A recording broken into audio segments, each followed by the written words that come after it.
રામદેવપીર બાપાની આરતીમાં 1500 અને 1 રૂપિયો રામ ભરોસે છે ભાઈ. તો હવે થોડી ઉતાવળ રાખજો ભાઈ, ઘણું મોડું થઈ ગયું દાદા.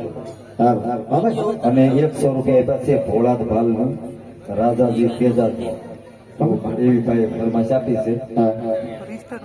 મતલબમાં ભોળાદ ભાલ અને ભોળાદ ભાલનું નામ તો બહુ આપણે દોસ્તો થયું, કારણ કે સુકુભાઈ ઝાલા એનો કોડ અને